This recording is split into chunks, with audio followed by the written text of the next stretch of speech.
Hello, hi, my name is Charles. Welcome to Igbo Queer and Unfiltered Podcast. I'm Charlie Boy. How are you? Hope you are good. I know you are wonderful. Okay, today's topic, the reason why I thought of this is because of the video that was shared to me by Abby Love in the group where we are about this queer Nigerian that was attacked. Something happened to them. They went on a date. They lured them coming to a date. They believed they were coming to see someone that wanted to have a thing or two with them. They got there and they were attacked and beaten. I just could not watch the video because that was recorded. I just did not bother to read the whole story because I have seen something like this play out over and over and over and over again. And this is horrible. And when things like this happens, you are expected to heal in secret. You are expected not to say what happened to you. You are not able to share with your family, with your loved ones, with anybody what happened to you.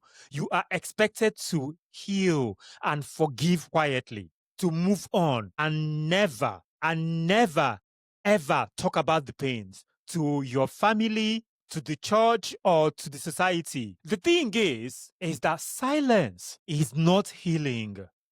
It is literally telling you to suffer in secret and hide what has happened to you. And for this individual and other individuals that this has happened to, when I say individuals, I mean queer individuals that this has happened to, they are not able to express and say what happened to them, how broken they are. Because this can lead to a lot of things to happen to anybody. It can lead to a situation where somebody may unalive themselves or just never recover from something like this ever, ever again. And this is the reason why it is important for us to be speaking about things like this and be visible. My biggest anger as well is that from what I have gathered, that some of the people who do this so nonsense, they call it keto, are DL homosexuals themselves. They are people who are repressed but want to sleep with you and then attack you. I am telling you, when you see this young man's body, it is fucking horrible. I could not really watch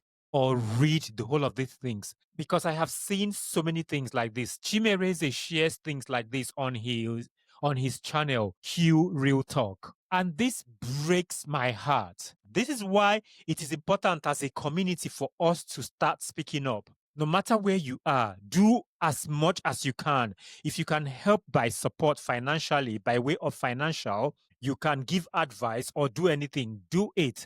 I am literally one person. I am just an Igbo gay homosexual from Njikoka local government area of Anambra State in Nigeria. I am doing the little that I can do. But my goodness, did this really, really affected my whole day that day. And I still feel some type of way about it. I still don't feel okay about this because this will continue to happen as long as the Nigerian society, as long as the African society sees queer people as sinners, as evil. Because this is what happens every fucking time I'm on social media or I post videos. All I get is repent. Some of them will come on my TikTok lives and say to me, drop your location.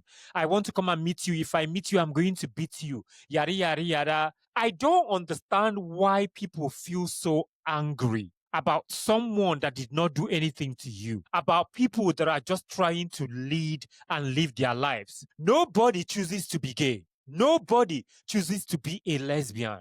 Nobody chooses to be queer. People are born this way.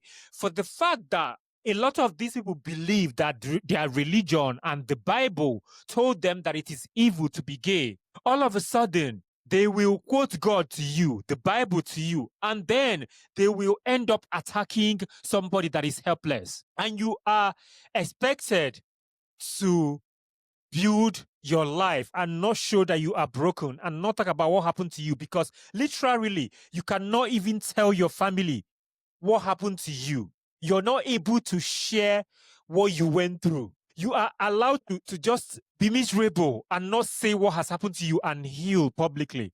And I'm using this episode to say that we can reclaim our stories and rebuild in the open and say that we are gay in the open.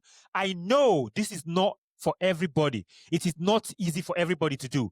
But for someone like me and people in my shoes, we are going to continue to say that it is okay for you to be yourself and live your life unapologetically, because this is not okay. This is violence and it has to stop. And my heart goes out to anyone and everybody that has ever been affected by homophobia, by way of violence, by way of keto. We see you, because this is not okay. I've realized that healing as a queer Nigerian, as queer Nigerians, often feels like another form of hiding. And this made it very, very clear to me, because the individuals this happened to will never, ever, ever be able to express the trauma and the struggles and the harm they faced. They cannot express it because no fucking body is going to listen to them. This is the thing as well. In a country like Nigeria, if you go to a therapist now, maybe that therapist is religious and will be preaching to you about the Bible. This is just a horrible place to be. We are expected to get better quietly when things like this happen to us, so we don't make anyone uncomfortable. I am telling you this. I am done with healing in the dark, with saying that it is okay for us to be treated like we are not humans, for us to put on a brave face and just take the nonsense, be it insults or being beaten by family members, by strangers, by the church, by pastors and reverends and every fucking body. And we just sit there and take it and say that it is okay. It is not okay. That is not okay. It is about humanity. We are all humans at the end of the day. A lot of you claim that you are Christians, you believe in God. I thought the Bible said that God created everyone in their own image and likeness. Do you think that queer people were created by somebody else? Is it not the same God? Why is it that people think that it is okay for them to do the things that they did to this young man? It is not okay. It is horrible. It is traumatizing. There is a pattern here. Let's name it and be very, very clear about it. We are told to move on when we speak about our traumas. It doesn't matter. You have some friends and family members say, don't bring shame again. Don't bring it up. This is shameful. Don't talk about it here. You are not allowed to express how you feel, the trauma that you carried for the majority of your life. You are expected not to talk about it. Do you know that no one who is related to me have ever sat me down and said to me, how are you? How are you mentally? What is going on with you? Are you okay? How is your life? How are you surviving as a queer person? Not that I need it, but at least it would be nice. I had a family friend the other time message me and called me on the phone. That is the only family that has ever done that for me in the way I expected, outside of my two sisters. And we as queer people, most times, we try as much as possible to not bring shame to our families. And then we don't express what we feel, how we feel, our trauma, the struggles, to be able to fit into a family who don't even love you. Look at this boy that this keto happened to. They will not be able to tell their family what happened to them. Even if they did, they will be shut down and be disgraced and be insulted and told that they are sinner. He will be told that he's a sinner, that he's bringing shame to his family. I have been told this so many times by people who don't even know me from any fucking where on social media. You are bringing shame to Igbo people. Are you proud of yourself? What are you enjoying with being gay? What is the fun in this? You are gay because of money. There is so many pattern when it comes to this, and it is fucking disgusting. Absolutely disgusting. That is not okay. For people who call themselves Christians and religious people, God is love, but you don't preach love. You don't show love. You don't show kindness. You have literally forgotten the golden rule of humanity. You lot are bad mind people. It is a pattern that you have to break. That has to be stopped today, right now. The one that really, really annoys me, I said this last week as well. Churches will say, God has forgiven you. Stop talking about it. You have been forgiven by the Holy Spirit. But it is the same church that will preach about hate, against LGBTQIA plus individuals. When you have a church, when you are in a congregation and you are not preaching, come one, come all, what do you expect will happen to people that are where? People that are LGBTQIA plus. What do you expect will happen to them when you haven't preached about love towards them? Hate, right? Your congregation will take it upon themselves to be hateful, mean, and wicked towards them. A lot of you say that you preach about love, but what you preach about is about money, prosperity, and power, how to steal and steal and steal and steal from the people who believe in your nonsense. I was on TikTok live. I didn't even know about this, and Chris was telling me this. That one of these Nigerian leaders, their children, I can't remember who exactly, shared about 1 million Bibles or so. I am not sure about the particular amount of Bible that they shared, that they distributed. And we were having this conversation. And I said to myself, this is wild. And Jules joined in and said, why are they not giving them things like computer? I think Chris said it as well. Computer, good education, things to equip them to develop themselves that will be meaningful. Because they know that if they allow you to be educated and are open-minded, you will challenge them. You will know what is going on. Your eyes will be open. You will become wiser. You will have the tools to critically think, to have some critical reasoning. They know that you will start to think. You will start to challenge them. Because of this, they will never do that. They want you to remain where you are, believing that God will save you, because that is the only hope you have.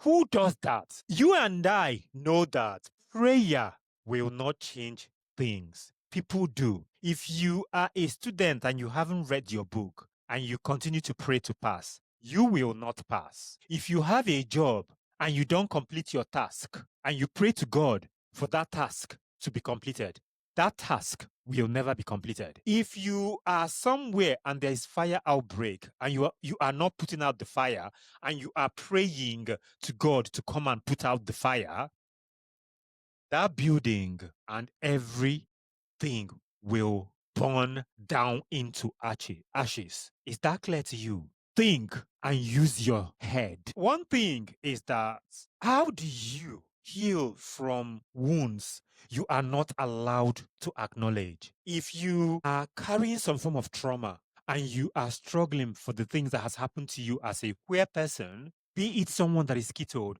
or someone that has been told for the whole of your life that you are wrong and you've bent yourself backwards to fit in.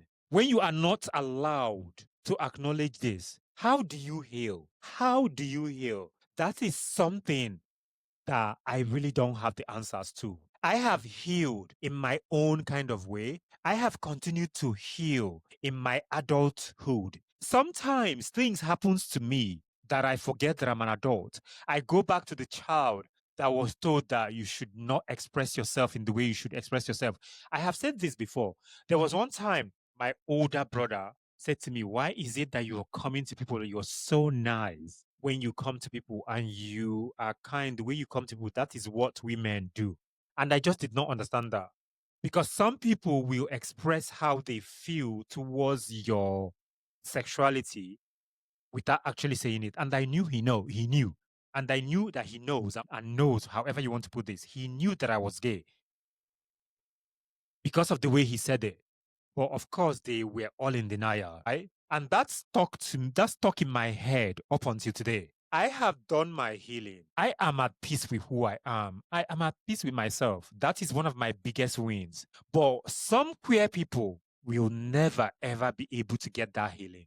Will never be able to be at peace with themselves. I remember watching a particular program on the BBC.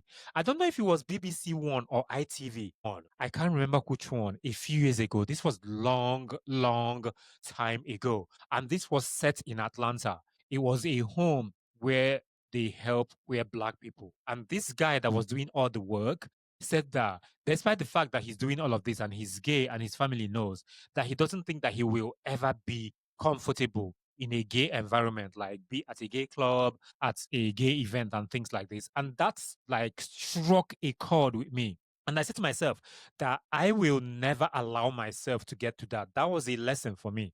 And I watched that program and I cried. I cried. I cried. It was so fucking emotional. And this is something I see happen to us as queer people all the fucking time. It is horrible. This is what you call the silence trap. This is where talking about pain equals being labeled as bitter, as dramatic, as too much, as being too emotional, as are you a girl? You're not a girl. It's only women who are emotional. Why do you have to talk about it? They will call things like this peace, but it is just pressure for you to pretend to fit in. They want you to not talk about it, for you to not express yourself, for you to not do anything, not talk about your pain, do not express and say how you feel. They don't want you to ever heal. Because if you heal, you've won. That is why I give props and respect to any LGBTQIA plus individual, especially the ones from Africa and people of African descent that have been able to heal from their trauma because they are winning. Someone labeling you as bitter as too much and trying to silence you and tell you or telling you to stay silent will never work because they want you to continue to stay silent but still carry the shame, but you're no longer carrying that shame. So that is why I say stay in silence. They want it to equal stay carrying the shame. Because for me, that is not silent, that is out there, like some people say to me that I'm dancing naked in the AK market in my village. I have no shame. I am not ashamed. So staying silent and still carrying the shame does not have anything to do with people like us. And one thing I am urging you to do as a queer person is never to stay silent and never to carry any form of shame. You can be quiet and not out. That's not what I'm saying. This is not about not being out. You don't have to be out, but do not carry that silence of living in a way whereby you are not acknowledging that you are queer and you are proud of yourself.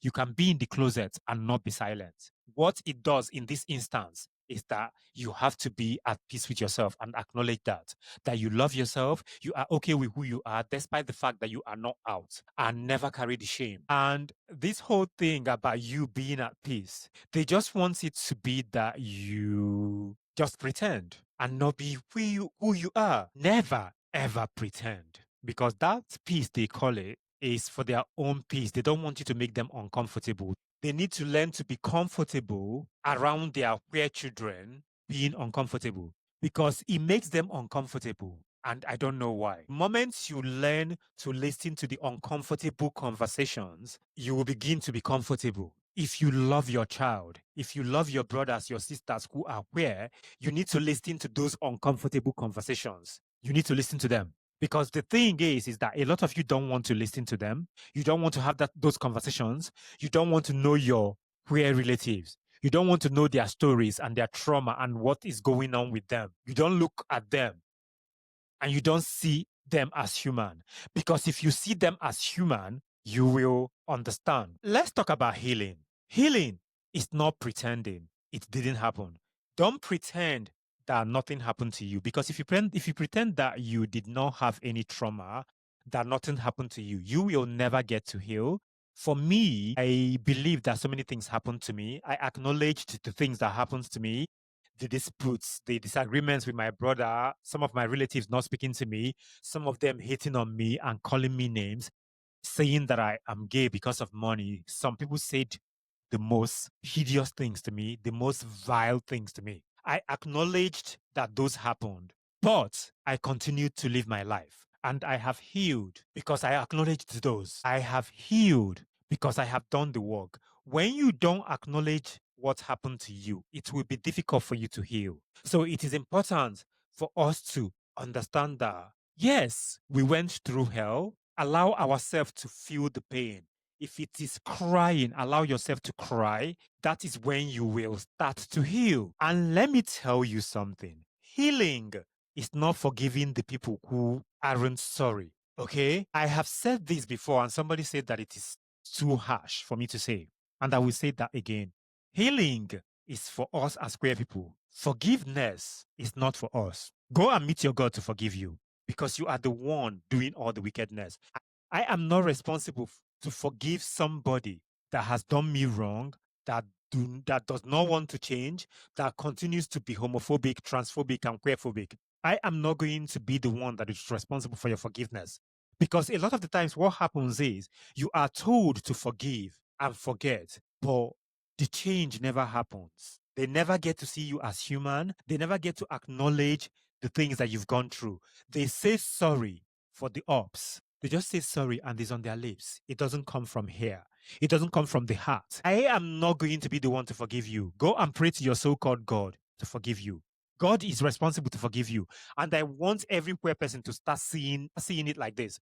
Because what happens is you are told to forgive and forget, and they continue to be wicked towards us. They continue to do the higi and haga. It continues to happen. Healing is telling your story until it stops owning you. Tell your story. Be open about it. Share it. Share your trauma. The more you share your stories with people who matter and people who want to listen, people who validate your trauma and your story, the more you start to feel lighter. You start to feel wonderful about yourself. You start to feel okay about yourself. You start to feel like a human being. You start to feel fabulous. Our healing is loud. Our healing is visible. Your healing is yours. My healing is loud.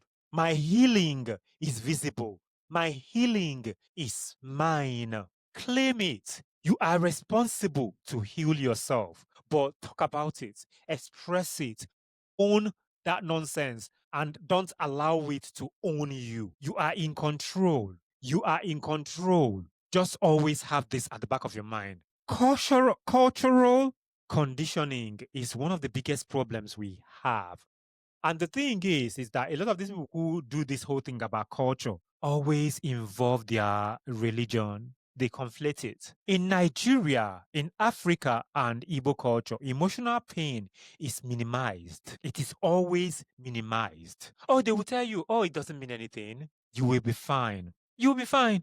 Do you know the number of times I've been told, oh, you'll be fine, it's no biggie? It's not a big deal. But you know what we go through as queer Africans, queer Nigerians, queer Ghanaians, queer people of African descent? We live through emotional exile. And those things can be family, faith, society, and things like this. We are distant. We are not allowed to express ourselves and be in community the way we should be. And it is okay for some of you who feel like you need your family to express that you are not fine. And that's okay. It is important for you to understand that it is okay to say, I am not fine. I am learning how to be free. It is okay to say that because life is a learning curve. You can learn how to be free all your life and get to a point where you can be free. Or you may never be free fully, but you are learning. And if you continue to learn how to be free, you will be free in your head and free in your mind,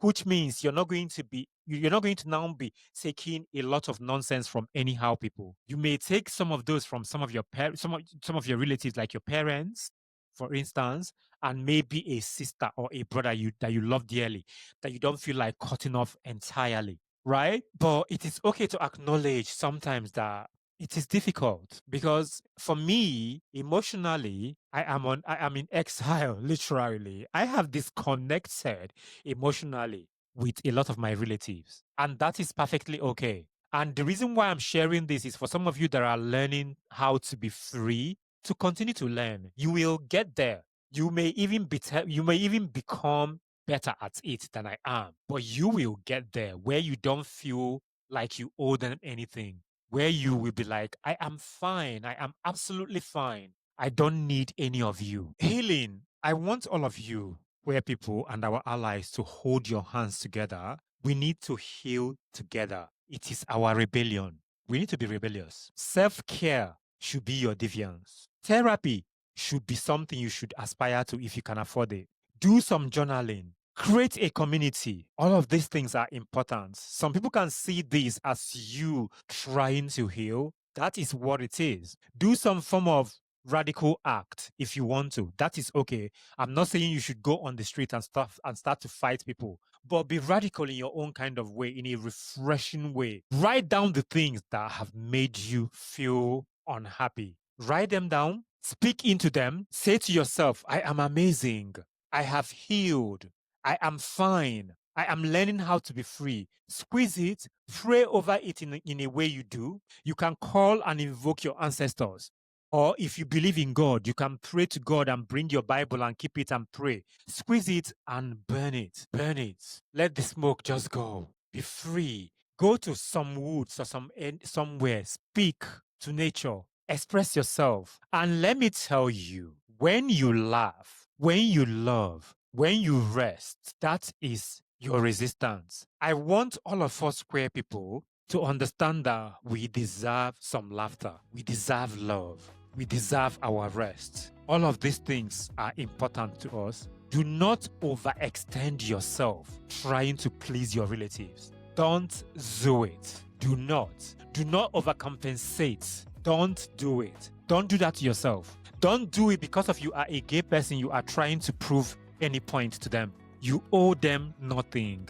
Just be yourself. I want all of us today that is listening to this episode, we deserve to heal out loud, to cry without shame, to speak without apology, to live without pretending. Our healing is proof that they didn't win. I want you to hold this dear to your heart because it is important to always remember this. To also remember that you are on this earth for a reason and just live your best life in your best kind of way. I want you to think and think deeply and ask yourself these questions. If there's any part of yourself that you are apologizing for, stop it right now, okay? Do that for yourself. I want to let you know, in case if you don't know, because you are fabulous, you are wonderful, you are amazing. Just in case if you want to write to the podcast, you can write to iqu@myownKindOfWrongWay.com. Thank you so much for listening. I have been Charles, and this is Igbo Queer and Unfiltered Podcast. Have a wonderful time. I will see you in the next episode.